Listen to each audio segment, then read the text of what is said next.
She entered their house as a helpless maid with a heart full of hope, but little did she know. The same house would one day break her spirit, destroy her name, and throw her out like a piece of trash. Yet fate was not done with her. Years later, she returned, not as the servant they once mocked, but as the woman they bowed down to. Her name was Anna. She was only 20 when her widowed mother sent her to work as a maid in the home of Mr. David, one of the wealthiest men in the city. They lived in a mansion so big, Anna thought she had walked into a palace. Her mother had whispered to her that morning, "My daughter, endure whatever you see there. Do your work with respect. Remember, this is our only chance to survive." Anna held her mother's hands tightly. "I'll be strong, Mama, I promise," she said, with tears in her eyes.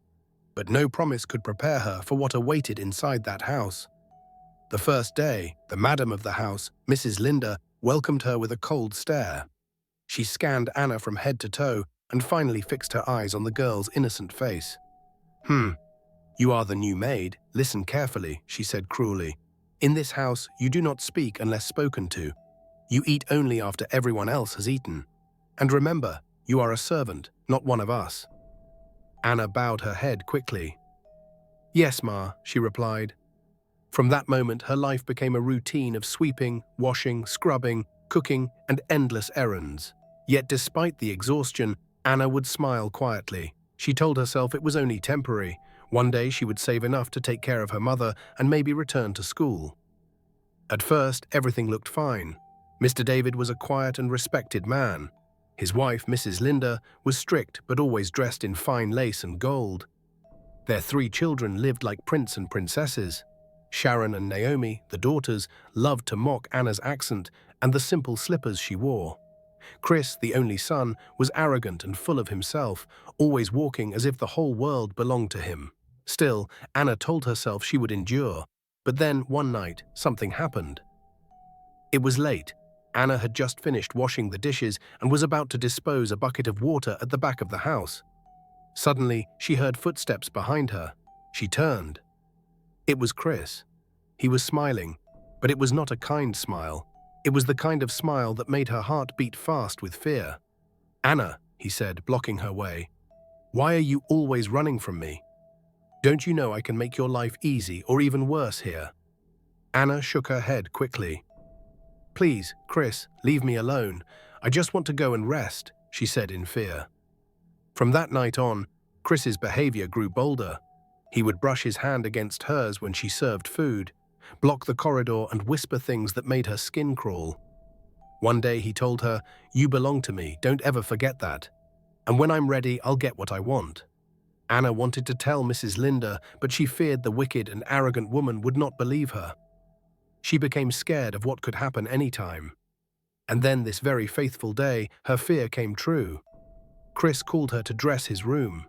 While Anna was doing her job, Chris held her hand and looked deep into her eyes. Her heart began to race, and she wanted to fight her way out, sensing the danger locking in his gaze. But before she could move, he grabbed her waist tight. She tried to pull away, but he was stronger. He pushed her to the bed and locked the door. He unzipped himself and forcefully pulled off Anna's clothes, leaving her without clothes, and he laid on top of her like a predator wanting to devour its prey. Anna shouted and cried, but her cries were swallowed by the walls of the mansion. No one came to help. That night, Chris forced himself on her and slept with her. Anna's world broke into pieces. The next morning, she woke up with swollen eyes and a heart full of pain. She wanted to keep quiet, but something inside her refused to be silent. She could not carry such a heavy secret alone. So she gathered courage and went to Mrs. Linda. "Madam, please, I need to tell you something." Anna knelt before her with tears running down her cheeks. "Your son forced himself on me last night." For a moment there was silence, but then Mrs. Linda's face turned from surprise to anger. "How dare you?" she shouted. "You useless village girl! You open your filthy mouth to accuse my son? Do you know who we are? Do you know the kind of shame you are trying to bring into this house?" Anna sobbed. "Madam, I swear I am telling the truth. I would never lie about something like this." She cried. Her cries attracted the daughters, Sharon and Naomi. They rushed into the sitting room and heard everything. Instead of pity, they burst into mocking laughter. "Look at her," Sharon mocked. "A common maid trying to drag our brother's name into the mud. Who would even touch someone like you?" "Yes," Naomi added with a shaming laugh. "She thinks she is so special. Maybe she wanted our brother and now she regrets it." Their cruel words stabbed Anna's heart. That evening, when Mr. David returned from work, Mrs. Linda quickly told him her version of the story. "David, you will not believe what this foolish maid is saying. She claims our son touched her. Imagine, this is what happens when you bring dirty children from the village into a decent home." Mr. David turned to Anna with hardened eyes. "Is this true? Did you really say such a thing?" Anna fell to her knees again. "Sir, please. I'm not lying. Please, believe me. It is the truth. Chris forced himself on me. I won't lie against your son with something like this." But before she could say more, Chris walked in, acting innocent. "Dad, don't listen to her. I don't know why she hates me." "Maybe she is trying to cover her own shame," he claimed. Mr. David's face darkened. He looked from his son to Anna, then back to his wife. Finally, he shook his head. "You dare bring this kind of story into my house?" he barked at Anna. "You think I will believe you over my own son? Don't you ever—" Before he could even finish, Mrs. Linda's voice roared, "No, you won't stay in this house anymore. Go in, pack your things, and leave my house this very night." Anna gasped. Her whole body shook. "Sir, please, I have nowhere to go. I am telling the truth. Please don't throw me out." But Mr. David was silent. It seemed he had already turned his back. Mrs. Linda's voice rose in triumph. "Leave at once. Pack your rags and get out before I call the guards to drag you out." Sharon and Naomi clapped their hands and laughed as Anna, with trembling hands, gathered her small bag. Her tears poured freely, but no one cared. At the gate, she turned one last time. She looked at the mansion that had once given her hope, the house that had now turned into her place of pain. She hoped, just for a second, that Mr. David would change his mind. But the curtains were already drawn, the lights inside were off, the gates closed with a loud clang behind her. She stood there in the cold night, hugging her bag. The street was empty, the world was silent, but inside her heart a storm was raging. She had no father in the city, no brother, no one to fight for her. Only her mother far away in the village. And she could not even bear to face her with this shame. Her feet moved slowly, carrying her into the darkness. Each step was heavy, as though the ground itself was swallowing her. She whispered through her tears, "God, why me? What did I do to deserve this?" She cried from the deepest part of her heart as she kept asking herself that question. But she had no answer. Only pain, only silence. She kept wandering the streets that night like a lost child. The world around her was really silent, and inside her shame and fear roared. Her small bag felt heavier than a sack of stones, and her legs trembled as she walked with no idea where to go. When the first drops of rain began to fall, she ran to the veranda of a small shop and curled up there. The cold night bit into her bones. She hugged her knees, fighting back tears. But still, the tears wouldn't seem to stop falling. "Mama, what will I tell you now?" she whispered into the darkness. By morning, the shop owner chased her away.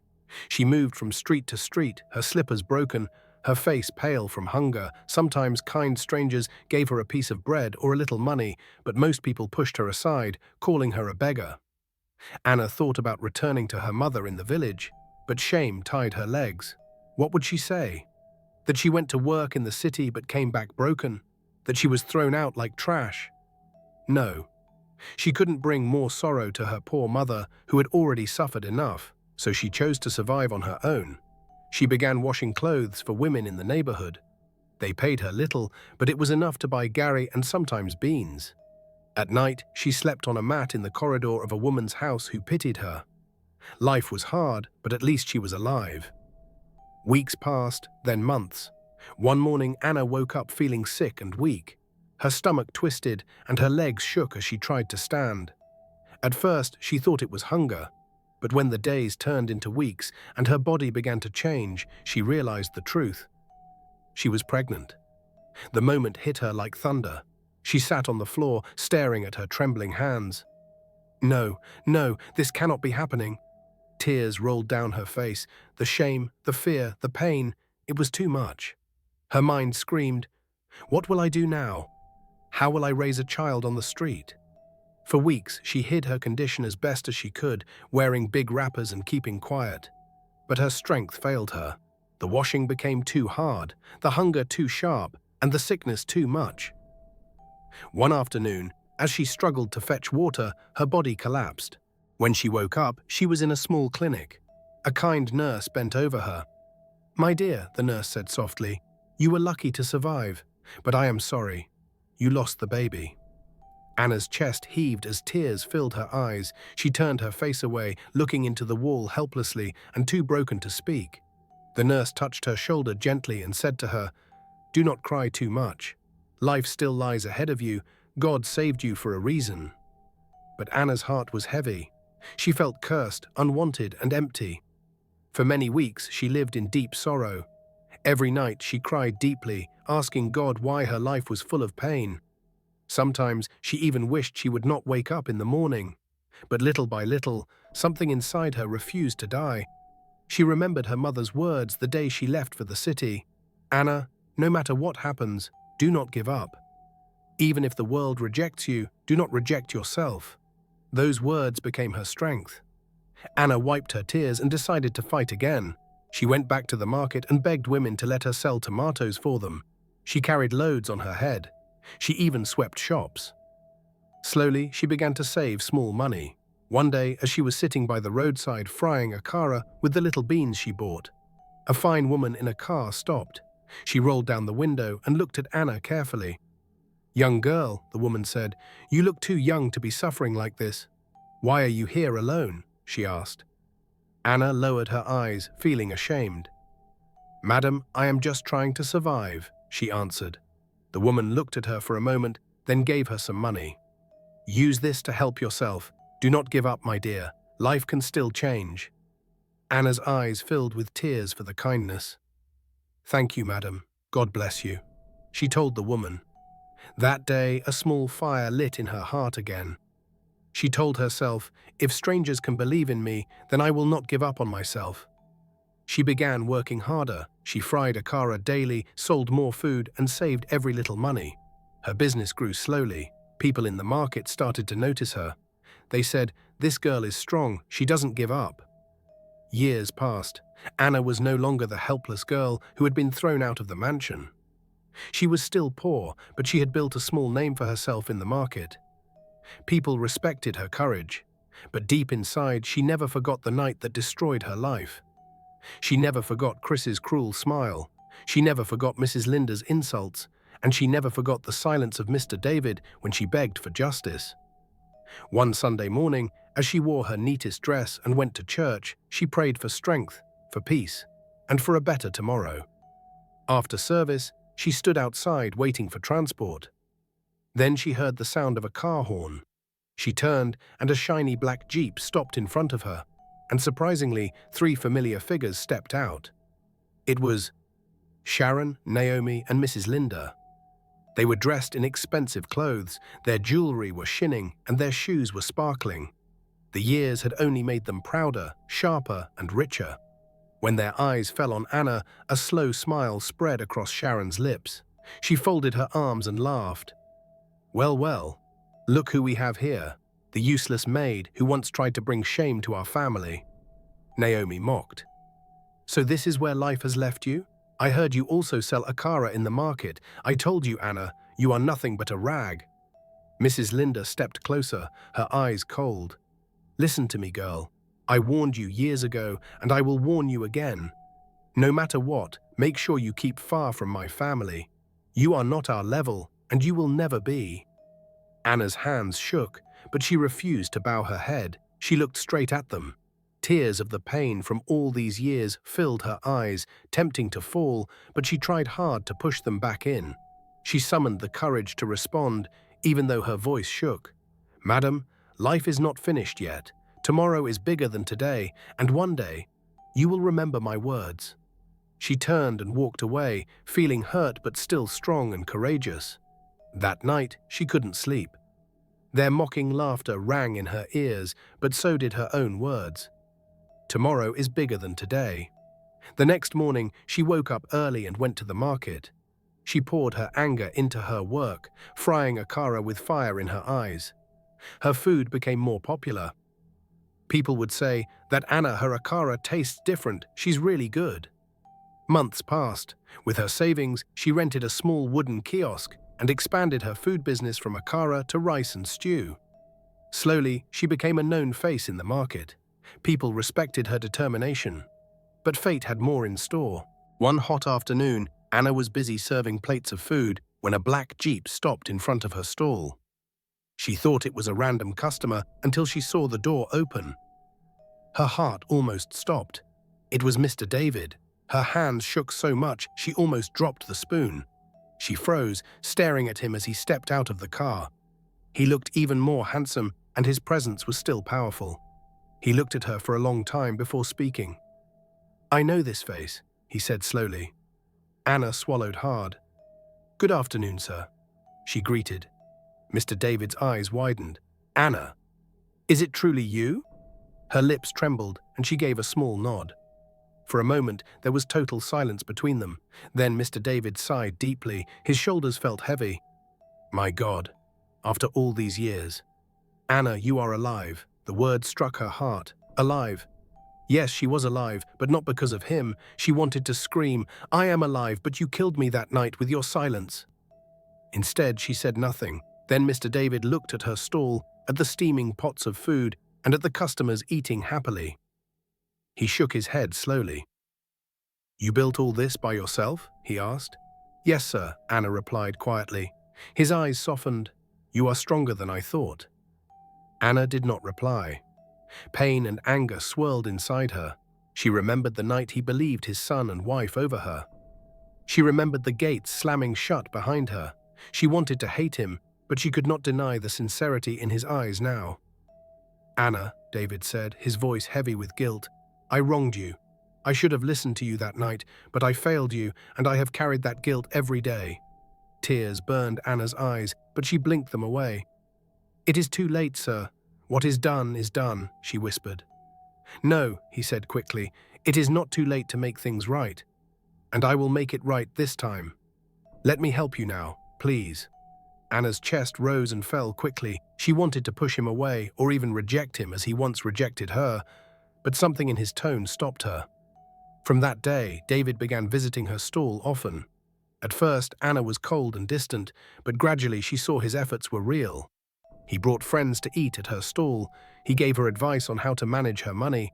Sometimes he even left extra cash with her, saying, "Use this to buy more stock." Her business grew faster than ever, but with growth came whispers. People in the market began to talk. Why does Mr. David visit that food seller so often? Could there be something between them? The rumors soon reached Mrs. Linda's ears. One evening, Anna was cleaning her pots when a car screeched to a stop in front of her stall. Mrs. Linda stepped out, her eyes blazing with fire. Sharon and Naomi followed, their faces twisted with anger. "So it is true," Mrs. Linda hissed. "You are still trying to destroy my family. After all these years, you couldn't stay in the gutter where you belong." Anna's hands trembled, but she stood firm. "Madam, I am not destroying anything. You did what you wanted, right? This is me, and I am only working to survive." Sharon scoffed. "Survive? With my father's money? Do you think we don't know what you are doing?" The words cut deep, but Anna clenched her fists. "I built this with my own sweat. Nobody gave me anything, and not your family." Mrs. Linda stepped closer. Her voice was sharp. "Listen to me, Anna. Stay away from my husband. If I ever see you near him again, I will finish you with my own hands." Her voice shook the air. The market women nearby gasped and whispered, watching the drama unfold. Anna's heart raced, but she refused to bow. She raised her chin and looked Mrs. Linda straight in the eye.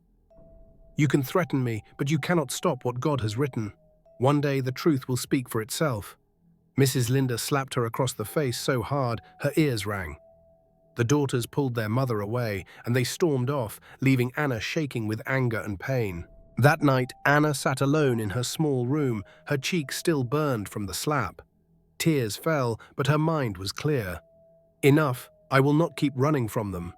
If God has brought Mr. David back into my life, then maybe it is for a reason. Maybe this is my chance to set things where they belong. Weeks passed.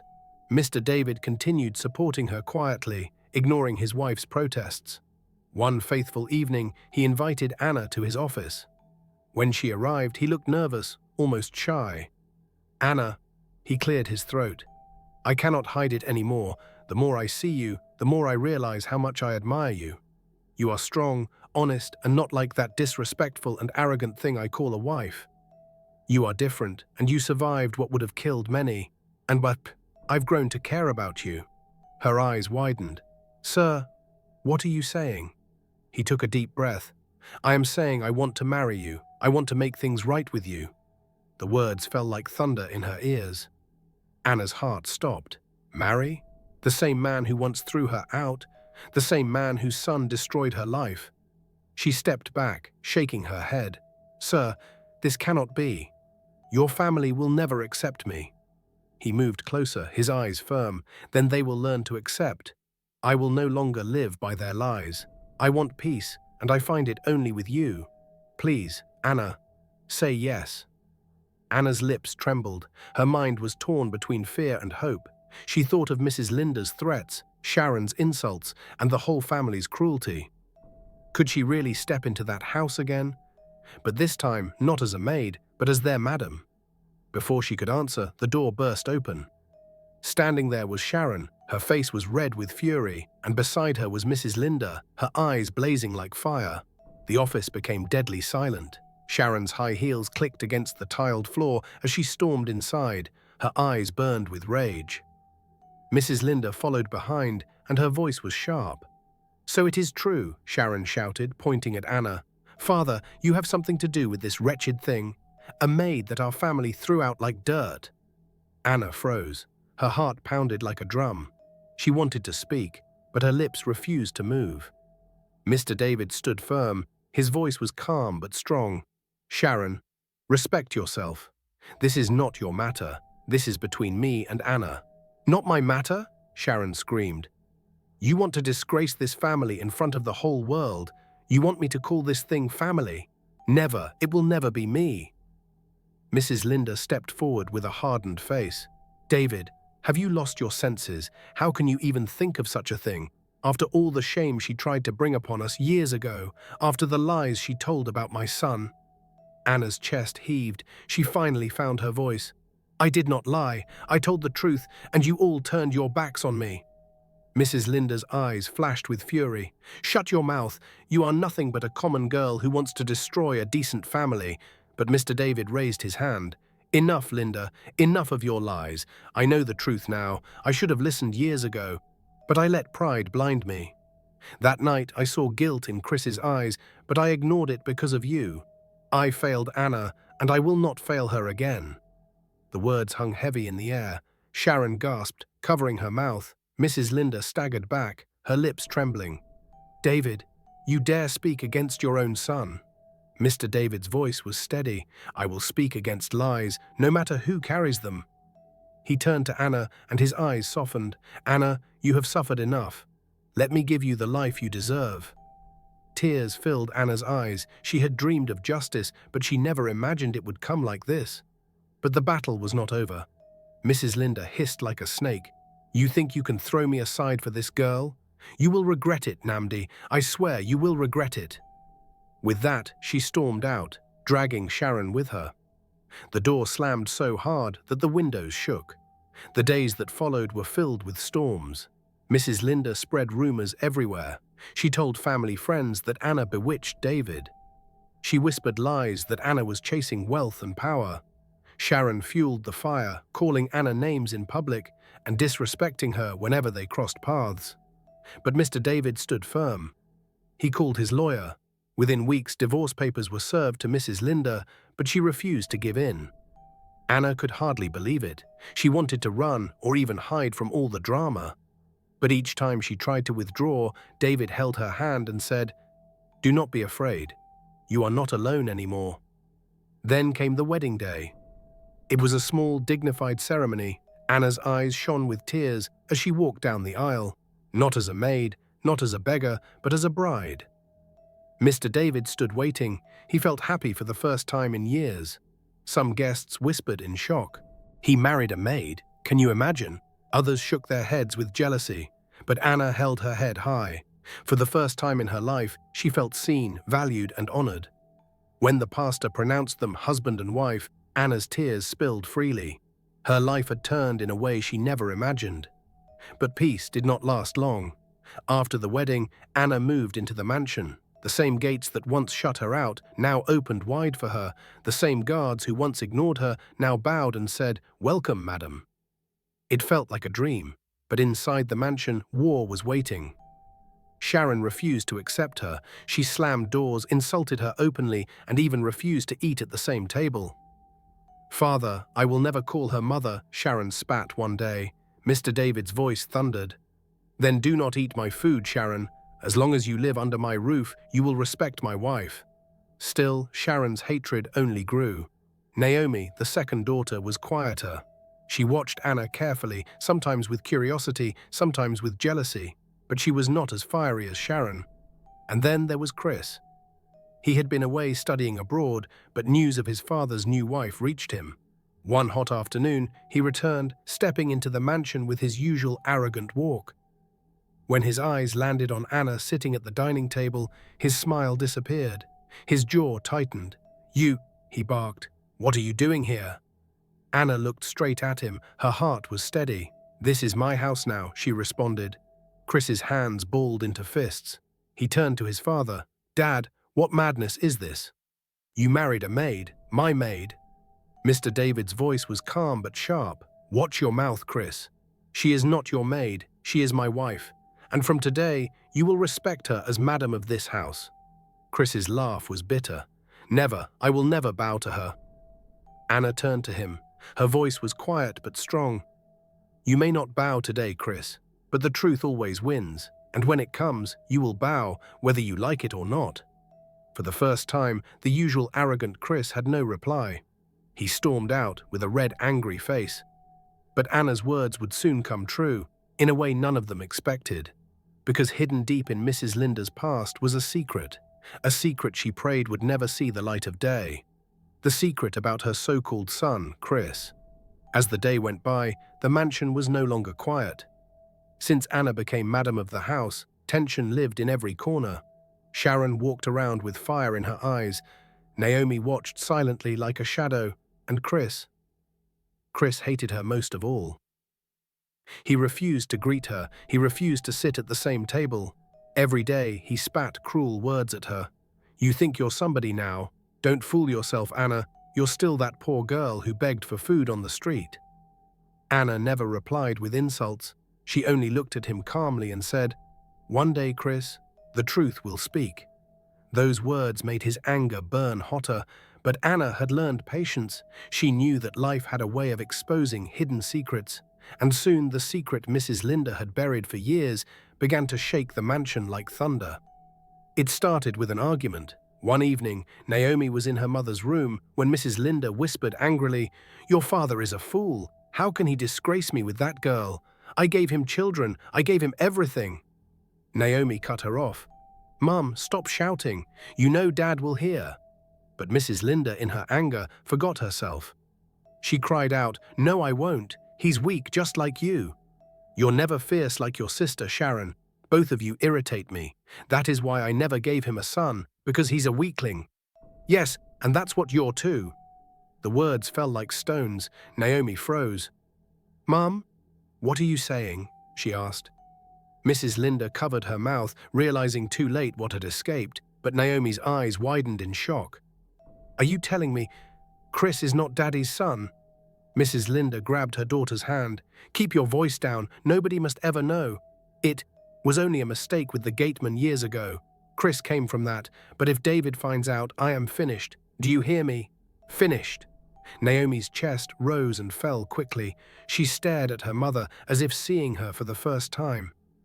Even if she wanted to keep shut, the insults her mom just showered on her tore her and made it even more hurting. But Anna had already overheard everything. She had been walking down the corridor with a tray when the voices reached her ears. She stopped. Her heart raced and her eyes widened. The secret that would change everything had just revealed itself. Days later, during dinner, the storm finally broke.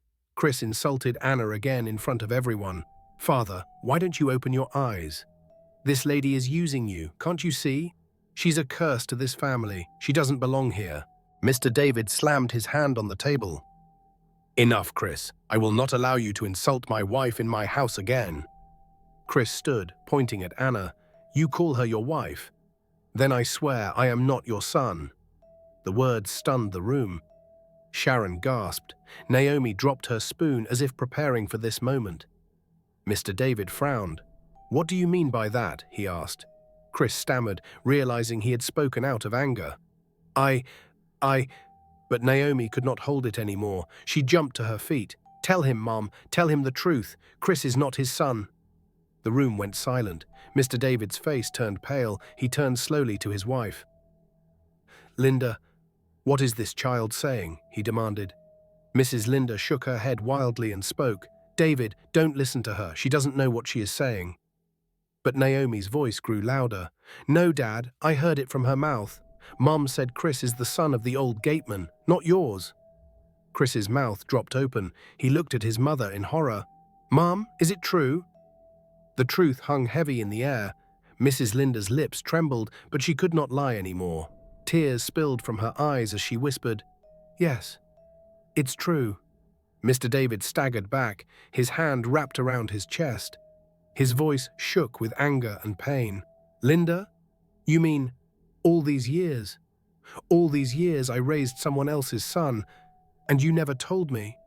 Mrs. Linda bowed her head, crying, "You're this evil, and you had the guts to throw Anna away when your son assaulted her? The both of you are devils. And you don't deserve to be in this family." Mrs. Linda fell to her knees. "Forgive me, David. I wasn't thinking right. I was foolish. Please don't throw me away." But it was too late. The damage was done. Chris's legs shook as he spoke. "So all my life I lived a lie. Dad isn't even my father." Mr. David turned his face away and responded in a cold voice. "Do not call me your dad again." Chris's knees gave way. He fell to the floor. Tears streamed down his face.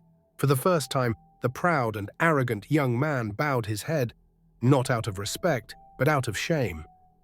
Anna's eyes softened as she looked at him.